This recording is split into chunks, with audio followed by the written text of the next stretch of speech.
দর্শক কেমন আছেন? আশা করি ভালো আছেন। যদিও চারপাশে নানা সমস্যা আসলে দিনরাত আমাদের লেগেই আছে। একদিকে বন্যা পরিস্থিতির অবনতি ঘটেছে দেশে, অন্যদিকে নিরাপত্তাজনিত সমস্যা তো রয়েছে ইদানিং। কিন্তু তারপরও আমরা সব বাধা, সব প্রতিকূলতা পেরিয়ে সামনের দিকে এগিয়ে যাব বরাবরের মতো। এটাই আমাদের সবার প্রত্যাশা। দর্শক, আজকের সুন্দর সকালের অনেক অনেক শুভেচ্ছা সবাইকে। আমন্ত্রণ জানাচ্ছি আজকের সকালবেলার রোদ্দুরে। আপনাদের সাথে আছি আমি নীল এইচ জাহান। আর আজকে যারা এই মুহূর্তে টিভি সেটের সামনে বসে আছেন তাদেরকে বলছি সারাদিন কেমন যাবে জানি না, কিন্তু আগামী মোটামুটি একটি ঘন্টা আশা করি আপনাদের অনেক ভালো যাবে, বিশেষ করে যারা গান শুনতে ভালোবাসেন। বুঝতেই পারছেন আজকে আমাদের অতিথি একজন গায়ক, এর চেয়েও বড় কথা তিনি একজন গজল শিল্পী এবং তিনি বাংলাদেশের অন্যতম গজল শিল্পীদের মধ্যে একজন। যারা গজল নিয়ে মোটামুটি ধারণা রাখেন তারা আশা করি অনুমান করতে পারছেন আমাদের সাথে কে আছেন। দর্শক, আমাদের সাথে আছেন আজকে মিসপা আহমেদ। চলুন পরিচিত হই আমাদের অতিথির সঙ্গে। শুভ সকাল আপনাকেও। কেমন আছেন? আলহামদুলিল্লাহ, অনেক ভালো আছি। আচ্ছা, বেশ ভাই, ভালো লাগছে যে আজকে আপনি আমাদেরকে সময় দিয়েছেন সকালবেলাটায়, আপনার অনেক ব্যস্ততা তার মাঝখানে সময় করে। তো প্রতিদিনের সকালটা কেমন কাটে আজকের সকালে একটু জানতে চাইবো আজকে তো আমাদের সাথে। আচ্ছা, আমি একটু দেরি করে ঘুম থেকে উঠতে পছন্দ করি, তারপর একটু চা খাই, তারপরে নাস্তা খাই, আস্তে আস্তে অফিসে যাই। আচ্ছা, মানে হেলে দুলে সকালটা শুরু হচ্ছে। একটু অলস টাইপের মানুষ আর কি আমি। তো ভাই, সকালে বেশিরভাগ কিন্তু রেওয়াজ করা হয়, যেহেতু দেরি করে ওঠেন তাহলে রেওয়াজটা কখন করেন? সকালেই রেওয়াজ করতে হবে এটা আসলে কোথাও লেখা নেই, এমন নিয়ম নেই যে সকালেই রেওয়াজ করতে হবে। আমি ড্রাইভ করতে করতে রেওয়াজ করতে পারি। আচ্ছা, আমি চুপ করে বসে বাগানে একটু বিকেল দেখতে দেখতে রেওয়াজ করতে পারি। বৃষ্টি হচ্ছে, আমি হয়তো একটা জায়গায় দাঁড়িয়ে আছি, আমি রেওয়াজ করতে পারি। সকালের কথাটা প্রচলিত কেন হয়েছে? মানুষ একটা লম্বা সময় ঘুমিয়ে আসে, তারপরে মাইন্ডটা ফ্রেশ থাকে, থেকে কনসেন্ট্রেশন দেওয়া যায়। যে যেমন আমরা ছোটবেলায় সকালবেলা বেশি পড়তাম মনে থাকার জন্য, কারণ আসলে চারপাশটা একটু নীরব থাকে। জি, মানুষ মানে সবকিছু, মানুষ গাছপালা পশু পাখি সবাই ঘুমিয়ে থাকে, ব্রেনটা অনেকক্ষণ রেস্ট পায়। তো ঘুমানোর পরে যাদের ঘুমানোর মতো নসিব আছে, যদিও আমার রাতের ঘুম খুবই কম, আচ্ছা, আমি রাতেও প্র্যাকটিস করি। আর ডিপেন্ড করে, মুড আসলে প্র্যাকটিস করা যায়। আমরা তো শিক্ষার্থী মানুষ, আমাদের যে কোনো সময় প্র্যাকটিস করতে হবে, সবসময় প্র্যাকটিস করতে পারলে ভালো। তো রাতের ঘুমটা কেন কম? সেটা কাজের ব্যস্ততার জন্য নাকি? মানে মানুষ, আশেপাশের মানুষ কষ্ট দেয়, নিজে নিজে কষ্ট পাই, পরিস্থিতি কষ্ট দেয়, এই যে দেশের কোনো কিছু খারাপ হলে কষ্ট লাগে, সব কষ্ট মিলিয়ে আর ব্যক্তিগত কষ্ট মিলিয়ে একটা গুমট আবহাওয়া তৈরি হয়। রাতটা মোটামুটি কমফোর্ট জোনটা আস্তে আস্তে আমাদের যায়। জীবনে দেখেন কমে যাচ্ছে, কিন্তু কমফোর্ট জোন, আমাদের জীবনে কমফোর্ট জোন কমে যাচ্ছে। মানুষের প্রতি বিশ্বাস নাই, ট্রাস্ট নাই, মানুষের ভেতরে গভীরতা নাই, ভালোবাসার বিশ্বাস নাই। কিন্তু এই যে বিশ্বাস, গভীরতা, এই জায়গাগুলো কিন্তু শিল্পের সাথে অনেকটাই সম্পৃক্ত। তো এই যে বলছেন মানুষের মধ্যে বিশ্বাস কমে যাচ্ছে, গভীরতা কমে যাচ্ছে, এটা আমাদের শিল্পকে কতটা প্রভাবিত করছে? মানুষই যদি বদলে যায়, শিল্প তো মানুষই করে। রাইট। সৃষ্টি সেরা জীব তারাই তো শিল্প করে। যখন মানুষের অবক্ষয় হবে, শিল্প সাহিত্য সবকিছু অবক্ষয় হবে, ডিক্রিজ করবে।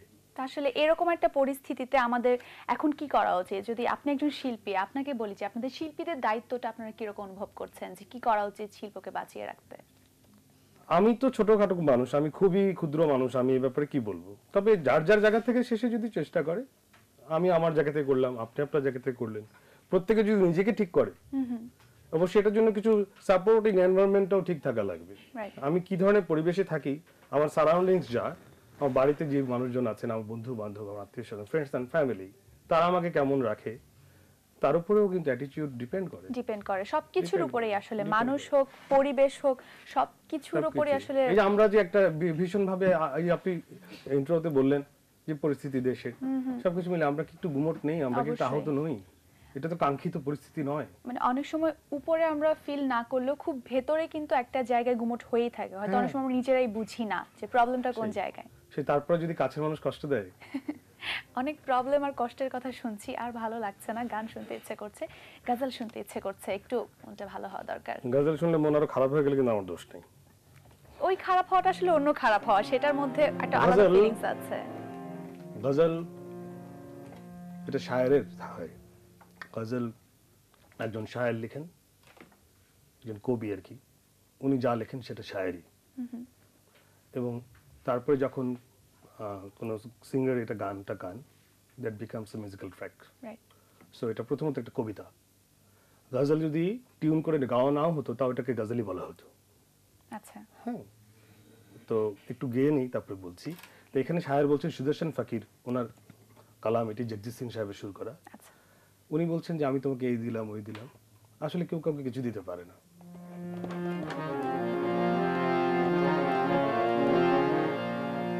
आदमी आदमी को क्या देगा,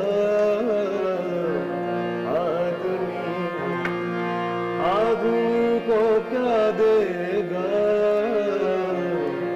जो भी देगा वही खुदा देगा।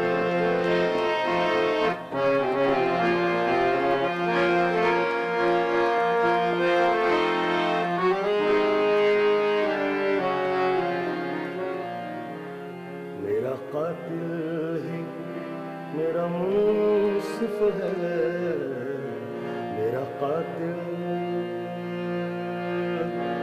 कातिल कातिल कातिल कातिल, मेरा कातिल ही मेरा मुंसिफ है, मेरा कातिल ही मेरा मुंसिफ है, मेरा कातिल ही मेरा मुंसिफ है, क्या मेरे हक में फैसला देगा, जो भी देगा वही खुदा देगा। आदमी को क्या देगा, जो भी देगा वही खुदा देगा। मेरा कातिल मेरा मुंसिफ है, যে আমাকে মার্ডার করেছে সেই আমার বিচারক, क्या मेरे हक में फैसला देगा, আমার পক্ষে সে কি বা বিচার করবে, কি রায় দেবে, आदमी आदमी को क्या देगा, जो भी देगा वही खुदा देगा। বাহ বাহ বাহ বাহ। সকালবেলা রোদ্দুর, একটু আল্লাহর নাম নিয়ে শুরু করলাম। আসলে এই যে এখানে আল্লাহর কথা বলা হয়েছে, কিন্তু গাজাল কিন্তু এমন একটা জিনিস যেটা হচ্ছে সবকিছুর প্রতি প্রেম বা আসক্তি হতেই পারে। তো এই জিনিসটা কিন্তু ভাই আসলে অনেকে বুঝতে পারেন না, এই পার্থক্যটা অনেকে করতে পারেন না। আপনার কাছ থেকে একটু শুনতে চাই এর বিশ্লেষণটা। জি, গজলের আক্ষরিক অর্থ হচ্ছে আপনার প্রিয়জনের সাথে, আপনার ভালোবাসার মানুষের সাথে কথাবার্তা বলা, conversation with your beloved one, মেহবুবা সে বাতে করনা, গুফতগু করনা, আপনার প্রিয়জনের সবচেয়ে প্রিয় প্রিয় এবং প্রিয় ভাজন সাথে, বিলাভেড ওয়ানের সাথে কনভারসেশন।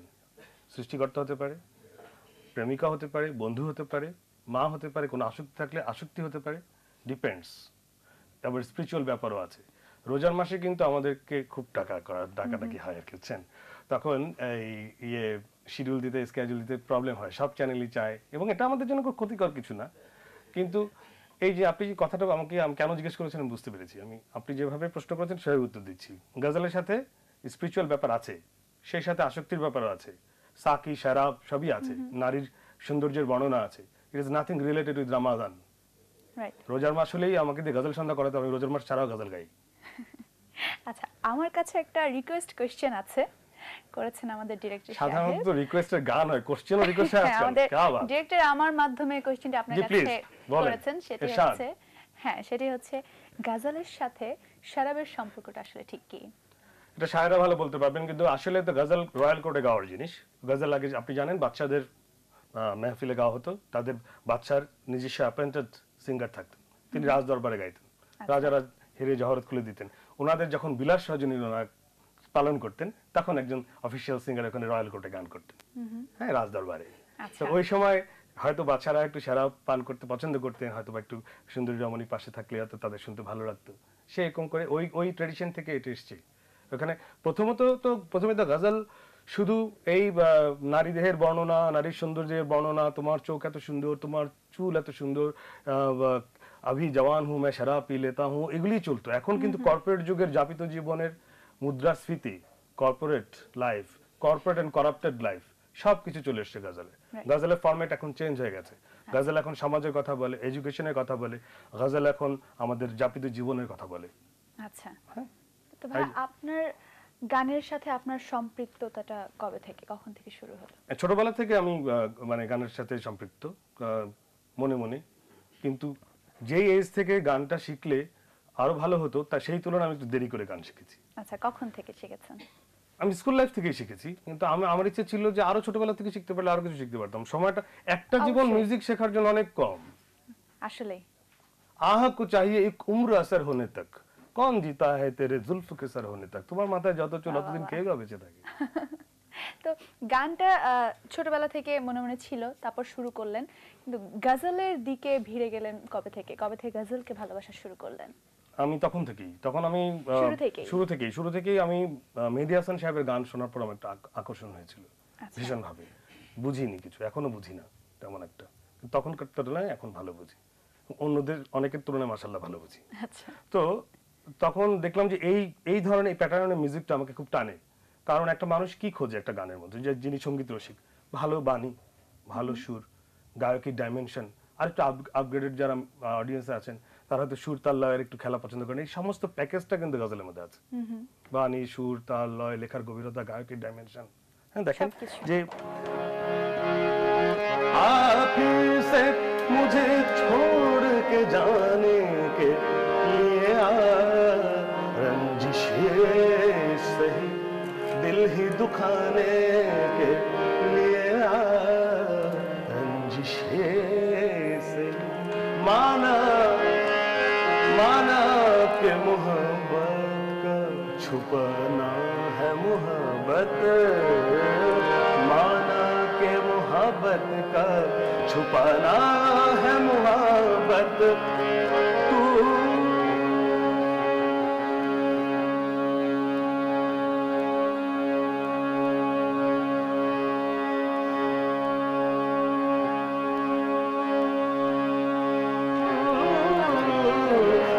भी तो कभी मुझको मनाने के लिए रंजिशें से। এই জন্য ভালো লাগে। It's a package of aristocracy. Ghazal singing is very posh. It's a posh and royal music for royal people. পৃথিবীতে কোনোদিন দেখবেন না অন্যান্য মিউজিক যারা করে তাদের মতো গজল সিঙ্গাররা ফেমাস। এটা কেন? এটার কারণটা কি? আল্লাহ, এডুকেটেড হতে হবে তো, সশিক্ষায় শিক্ষিত হতে হবে।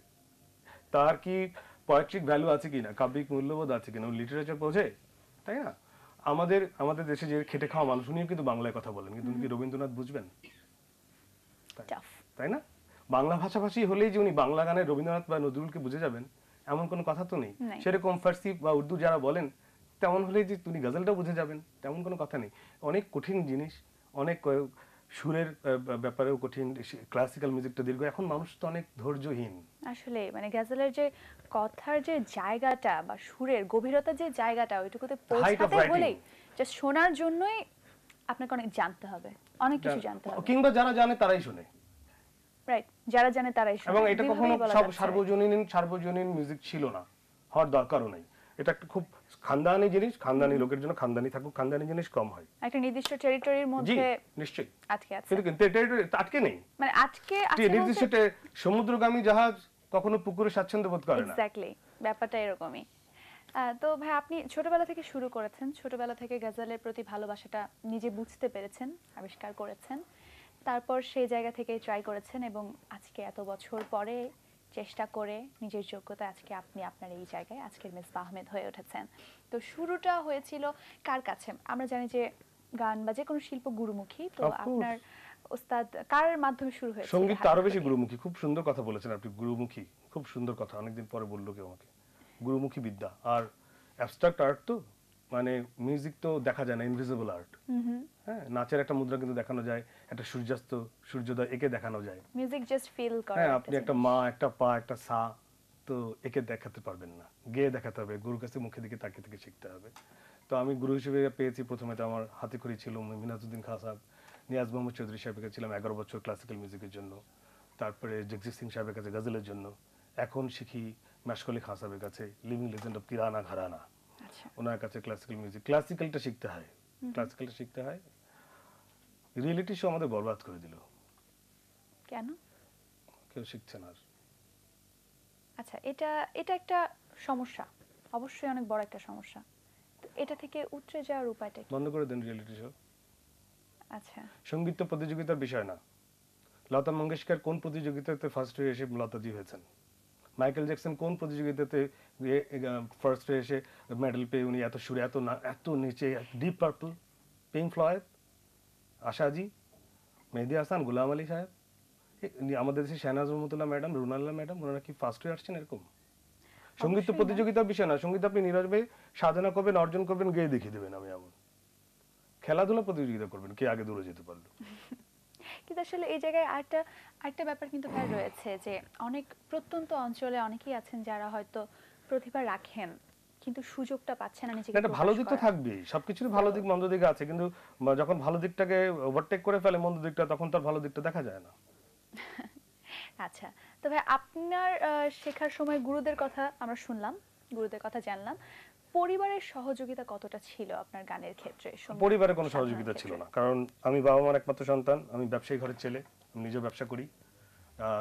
নিশ্চয়ই কোনো বাবা মা চাইবে না তার একমাত্র সন্তান গান বাজনা করুক। যেভাবে বলে গান বাজনা করেছে, উচ্ছন্নে চলে গেছে। গান বাজনা করে গান কি হবে? যেমন অনেকে যদি আপনি বলেন কি করেন ভাই, গান গায়। আচ্ছা, আপনি গান তো গান টান তো গান, এরপরে কি করেন? আমাকে ইন্ডিয়ান একজন গুরুজি বলেছিলেন, খুব বড় গুরু মানুষ উনি বলেছিলেন তুমি কি করতে চাও? আমি বললাম আমি গান শিখতে চাই। বলে তোমার আর কোনো কিছুই করার দরকার নেই, তুমি কি খুশি নও যে তুমি গান গাইতে পারো? পৃথিবীর সবাই তো গান গাইতে পারে না, এটা নিয়ে হ্যাপি থাকো না। এক্স্যাক্টলি। কিন্তু আপনি দেখবেন আমাদের দেশে চলচ্চিত্র নির্মাণের পরে জিজ্ঞেস করবে অভিনয় আচ্ছা আপনি তো অভিনয় করেন, আর কি আর করেন? কি করেন? আপনি তো উপস্থাপনা করেন, আর কি করেন? অ্যাজ ইফ এটা জাস্ট একটা সাইড পেশা। তা বটে, এখন আবার অনেকের কিন্তু আবার পেশা পুরোপুরিও নিয়ে নিয়েছেন। হ্যাঁ, এক্স্যাক্টলি, যারা নিতে সেটা পেরেছেন নিচ্ছেন, সেই সুযোগটা ভালো, আছে, ভালো। অবশ্যই আছে। ভালো। ভাই, আমাদের একটা ফোন কল আছে, একটু নিয়ে নিচ্ছি। হ্যালো দর্শক, কে আছেন আমাদের সাথে? হ্যালো হ্যালো, মনে হয় লাইনটা কেটে গেছে। দর্শক আপনি আবার চেষ্টা করতে থাকুন, হয়তো লাইন পেয়ে যাবেন। কেটে গেছে লাইন, আশা করি দর্শক আবার ট্রাই করবেন। যে কথা বলছিলেন, কি বলছিলাম? কি বলছিলেন আমিও ভুলে গেছি কি বলছিলেন, আমরা অন্য অন্য প্রশ্নে কথা চলে বলেছি। যাই, নো প্রবলেম। আচ্ছা, চলচ্চিত্রের কথা বলছিলেন, তো সেই জায়গা থেকে একটা কথা আমার মনে হলো, ভাই আপনি কিন্তু এখন মিউজিক নিয়ে কাজ করছেন, অলরেডি একটা টেলিফিল্মের মিউজিক করেছেন যেটা আমরা কুরবানি দিতে পাবো, তাই তো? জি। তো এটা সম্পর্কে একটু শুনতে চাই আপনার কাছ থেকে। মিউজিক আমি আগের থেকেই করছিলাম, কারণ আমার যে 2001 সালে যে 2001-এ যে আমার সোলো অ্যালবামটা বেরিয়েছে, সেটা আমার লেখা, সুর করা এবং আমারই কম্পোজ করা। মিউজিক প্রথম থেকে আমি আমার নিজের মিউজিকটা নিজে করতে কমফোর্টেবল ফিল করি, কারণ আমার লেখাটা, আমার সুরটা আমি কি ভেবে লিখেছিলাম, আমার অ্যাফিলিয়েশন সুবিধা হয়। হয়তো একটা গিটারের জন্য আমি বাপ্পা মজুমদারকে বলেছি এটা বাজিয়ে দেন, হয়তো একটা কিবোর্ডের জন্য মানাম ভাইকে বলেছি মানাম ভাই আপনি এটা বাজিয়ে দেন। তো ultimately it was my project. So মিউজিকটা আমি আগের থেকেই করছি। তো এর মধ্যে পার্ট অফ অ্যাক্টিভিটিস থাকে, সেরকম পার্ট অফ অ্যাক্টিভিটিস হিসাবে টেলিফিল্মের মিউজিক করলাম, টাইটেল সং করলাম, নিজে গাইলাম। আচ্ছা, নামটা কি টেলিফিল্মের? স্বপ্নের দিন। স্বপ্নের দিন। এখন আমরা ছোঁয়া ঈদে নামে পাচ্ছি। আরেকটা, ওটা কাজ হয়ে গেছে আমার। স্বপ্নের দিনে কাজ হয়ে ডান গেছে। প্রজেক্ট না, আমার আপকামিং প্রজেক্ট যেটা কাজ করছি আমি এখন, এটাতে আমি গাইবো না, ব্যাকগ্রাউন্ড মিউজিকটা করবো এবং ব্যাক স্কোরটা করবো, ওইটা কাজ করছি। আর আমি একটা কাজ করেছি, সেটা বলা উচিত যে বিং এ গজল সিঙ্গার, এটা আমার দায়িত্ব ছিল যে আমার একটা গজল অ্যালবাম থাকবে। Right. এটা রেকর্ড করা হয়ে গেছে। আচ্ছা, এটা কিন্তু ফার্সিতে এবং উর্দুতে আমার লেখা, সুর করা, ওইটাও আমার কম্পোজিশনে। তো ওটা করেছি। এখন মানুষের বাড়িতে সিডি প্লেয়ার নাই, তো সিডি বের করতে উৎসাহ বোধ করছি না। হ্যাঁ, তো তাহলে সিডি বের করবেন না, এটা হচ্ছে বলছিলেন আমাকে অফের কথা হচ্ছিল, তখন বলছিলেন যে এটা আপনার শেষ অ্যালবাম, এভাবে আর বের করবেন না। না, তাহলে শেষ না, মানে আমি সিডি কখনোই সিডি বিক্রি করার জন্য আর বের করব আর করবেন না। তাহলে ভাই সামনের প্ল্যানটা আসলে কি, কিভাবে যে তিন মানুষের চারটা মাঝে আছে ছড়িয়ে ওগুলো দেবেন? শুনুক। এখন কেউ অন্য পদ্ধতিতে বের করছেন, আমি অতটা স্মার্ট না, আমি একটা অ্যানালগ মানুষ। এই যুগে 1000 বছর আগের শায়েরি করি, তো আমি একটু অ্যানালগ মানুষ, আমি অ্যানালগই থাকতে চাই। আমি আমার মতো থাকি, আমার মতোই থাকি, একটু নীরবে নিভৃতে, আলহামদুলিল্লাহ আমি ভালো আছি, এভাবেই থাকি। আমি নিজে রেকর্ড করে হয়তো আমার বন্ধু বান্ধব, প্রিয় ভাজন, আপনাকে সবাইকে দিব। আপনারা যদি কখনো দয়া করে শুনেন, আমি ধন্য হব। এটা একটা ভালো পরিকল্পনা। তো ভাই দাঁড়ে ঘোরার দরকার নেই, কারো দাঁড়ে ঘুরতে পারবো না, কারো দাঁড়ে কখনো ঘুরিনি, আল্লাহ যেন না ঘোরায়।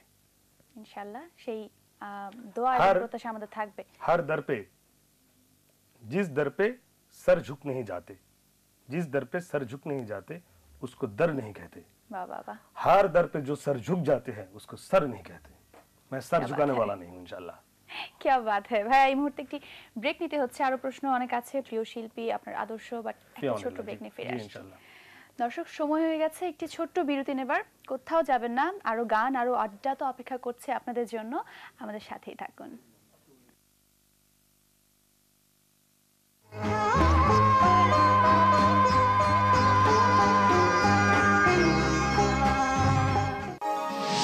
আপনারা দেখছেন সরাসরি আড্ডার অনুষ্ঠান সকালবেলা রোদ্দুর।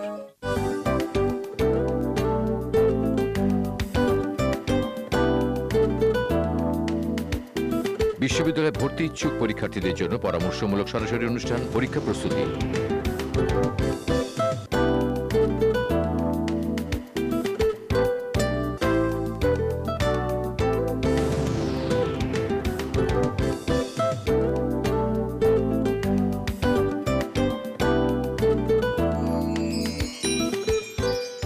অধ্যাপক ডক্টর সৌমিত্র শেখরের উপস্থাপনা ও মামুন খানের প্রযোজনায় সরাসরি অনুষ্ঠান পরীক্ষা প্রস্তুতি দেখবেন আজ বিকেল 5:20।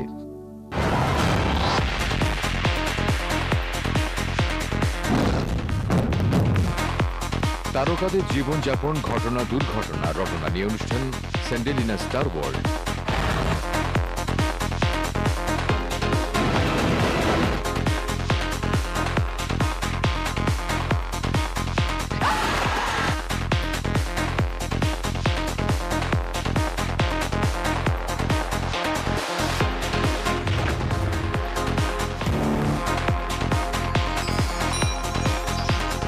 সাহিদ সম্পদের প্রযোজনায় স্যান্ডেলিনা স্টার ওয়ার্ল্ড দেখবেন আজ সন্ধ্যে 6:30। অনেক সময় বলে থাকেন যে দেনমোহরের সঙ্গে মিল রেখে বিবাহ ফিটা হবে, এত পার্সেন্ট। আসলে নিয়মটা কি? অর্থাৎ 4 লক্ষ টাকা ফিস আসবে 5,000 টাকা, রাইট। আর 5 লক্ষ কাবিন নিলে 5,100, রাইট। 6 লক্ষ টাকা কাবিন নিলে 6,100, এইভাবে চলবে। আপনি তো বিবাহ পড়িয়েছেন, হ্যাঁ, কিন্তু তালাক করিয়েছেন আসছে আমার কাছে, কিন্তু আমি তালাকের ব্যাপারে কেন করেন নাই? আমি চাই জোড়া দিতে, কিন্তু বিচ্ছিন্ন করাটা আমার কাছে খারাপ লাগতো। বৈধ কাজী না হয়েও অসংখ্য বিয়ে পড়িয়েছেন সাইফুল। বিয়ে পড়ানোর নামে করেছেন প্রতারণা। এই বিয়ে কতখানি সিদ্ধ, বিস্তারিত জানতে দেখুন আমাদের মনের কথা। দেনমোহর পরিশোধের প্রক্রিয়াটা কি? এর মতো বিয়ের সাথে সাথে শামীম শাহিদের উপস্থাপনা ও সাজ্জাদ হুসাইনের প্রযোজনায় আমাদের মনের কথা দেখবেন প্রতি শুক্রবার রাত 9:05। আপনারা দেখছেন সরাসরি আড্ডার অনুষ্ঠান সকালবেলা রোদ্দুর।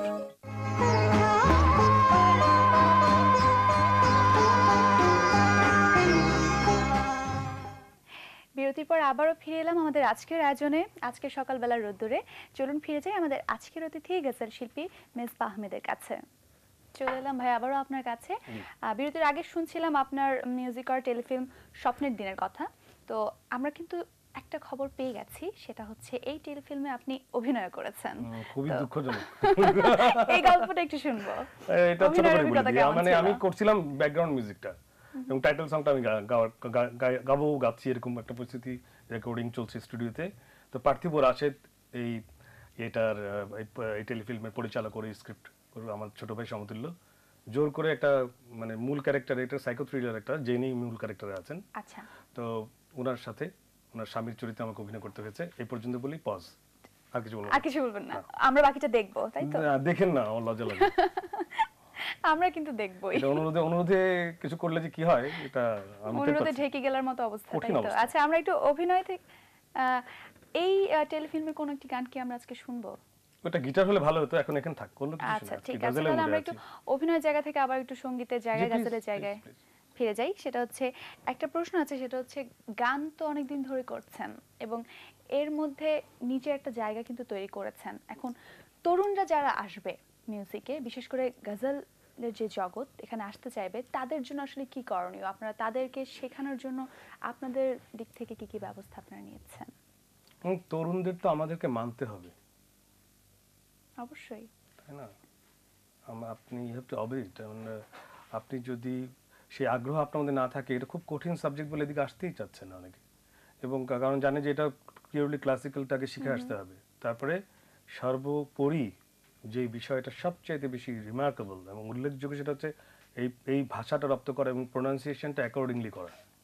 এই যে কঠিন মনে করে তারা আসতে চাচ্ছে না, ভয় পাচ্ছে, এই যে একটা না, আমার আসছেও কিন্তু। হ্যাঁ, তো এই উদ্বুদ্ধ করার জন্য আসলে কি করা উচিত? না, আপনি তো কাউকে জোর করে শিল্প সাহিত্য শেখাতে পারবেন না, জোর করে ব্যাংকে চাকরি দিতে পারবেন না। তার যে এডুকেশনাল ব্যাকগ্রাউন্ড থাকে ব্যাংকে চাকরি দিতে পারবেন, একটা জায়গায় ব্যবসায় ঢুকা দিতে পারবেন, জোর করে গাজল সিঙ্গার বানাতে পারবেন অবশ্যই না, কোনো কিছু অবশ্যই না। করানো সম্ভব না আসলে জোর করে। সুকুমার বৃত্তি তো জোর করে হবে না। তবে অনেকে তো গাচ্ছেন এখন, আমি তাদেরকে এতটুকু রিকোয়েস্ট করবো যে আমার দরজা খোলা আছে, আমি অন্যদের কথা আমি জানি না, মাই ডোর ইজ ওপেন। আমার কাছে আপনি কিছু কি, কিছু কিছু কিছু ছেলেমেয়েরা আসে, আচ্ছা। আমি নিজেও খুব কম জানি, আমি যেটুকু চর্চা করি ওটা হয়তো ওদের সাথে শেয়ার করি। কেউ যদি আসতে চান, আমার দরজা সবসময় মুক্ত। আমি এই বাংলা ভিশনে বসেই বোধহয় একাধিকবার বলেছি এই কথা, আচ্ছা, কিন্তু খুব বেশি আমি এটার খুব ফিডব্যাক দেখিনি। আপনার কাছে যারা আসছে তাদের মধ্যে আগ্রহটা, ডেডিকেশনটা কেমন? ভীষণ ভালো, নাহলে তো আসতো না। তারা খুব ভালো এবং তারা অনেকে বেশ ভালো গাইছে মাশাআল্লাহ, আচ্ছা আচ্ছা, বেশ ভালো গাইছে। কারণ ওস্তাদ নিয়াজ মোহাম্মদ চৌধুরী, শাহনাজ আহমদুল্লাহ ম্যাডাম গান গাওয়া ছেড়ে দিয়েছেন, উনি ভালো গাজল গাইতেন আমাদের দেশে। রুনাজি মাঝে মাঝে গান, রুনা ম্যাডাম।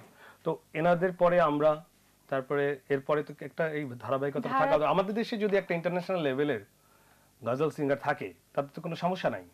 আমাদের দেশে যেমন লালন গীতের একজন ফরিদা পারভিন আছেন, সেরকম যদি আমাদের দেশে একটা মেহেদী হাসান থাকে, অসুবিধা কি?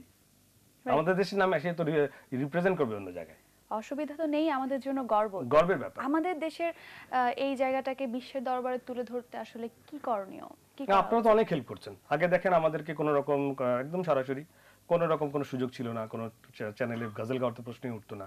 আমরা এখন এই যে এই চ্যানেলই আমি মাসখানেক হয়নি, আমি ফোন লাইভ করেছি মাশাআল্লাহ আপনাদের আমন্ত্রণে। তো আমি কৃতজ্ঞ বাংলা ভিশনের কাছে, সবসময় ওনারা স্নেহ করেন, আদর করেন, আমার জন্য উৎসাহ দেন আমাকে। আপনাদের প্রমোশনাল অ্যাক্টিভিটিস এখন যথেষ্ট ভালো, আমরা বিভিন্ন চ্যানেলে গাইতে পারি। আমাদের একটা সার্টেন কাদরদান আছে, তাই সেখানে কিছু খানদানি মেহফিল করি। হ্যাঁ, এই খুশিতে একটা গাজল হয়ে যাক নাকি? আচ্ছা ঠিক আছে।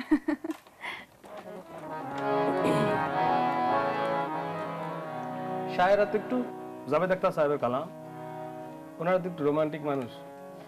ওনারা বলছেন যে কখনো এমনও হোক, বৃষ্টি হোক, পূর্ণিমার রাত হোক, কেউ আমার সাথে না থাকুক আর তুমি আসো। কখনো এমনও হোক, এই নরম বাতাস যখন বাসা তোমার বাড়ির উপর দিয়ে ঘুরে আসে, সেই তোমার গায়ের গন্ধ যেন আমার বাড়িতে নিয়ে আসে। বাহ, कभी यूं भी तो हो, कभी यूं भी तो हो, कभी यूं भी तो हो, दरिया का साहिल हो, बूंद हो, बरसात हो और तुम न हो, कभी यूं भी तो हो, कभी यूं भी तो हो, पूरे चांद की रात हो, कोई न मेरे साथ हो और तुम न हो, कभी यूं भी तो हो, ये बादल ऐसा टूट के बरसे मेरे दिल की तरह मिलने को, तुम्हारा दिल भी तरसे, तुम निकलो घर से, कभी यूं भी तो हो, कभी यूं भी तो हो। একটা মানুষ অনেকক্ষণ অপেক্ষা করছে, বাতাস এসে দরজাটা নাড়িয়ে দিয়ে গেল, তার কাছে কেউই আসে না। বারবার যে দরজা খুলে আর মনে করে কেউ এসেছিল, একদিন সত্যি আসলো, তখন তখন তারও ব্যায়াম হচ্ছে, ইলিউশন হচ্ছে যে कौन आएगा यहाँ, कोई ना आया होगा, मेरा दरवाजा हवाओं ने हिलाया होगा, कौन आएगा यहाँ, कोई ना आया होगा, दिल नादान धड़क, ऐ दिल नादान धड़क, दिल नादान धड़क, ऐ दिल नादान,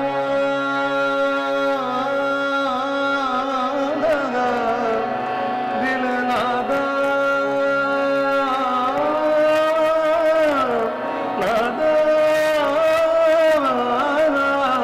दिल नादान धड़क, ऐ दिल नादान धड़क, कोई खत लेके पड़ोसी के घर आया होगा, कौन आएगा यहाँ, कोई ना होगा।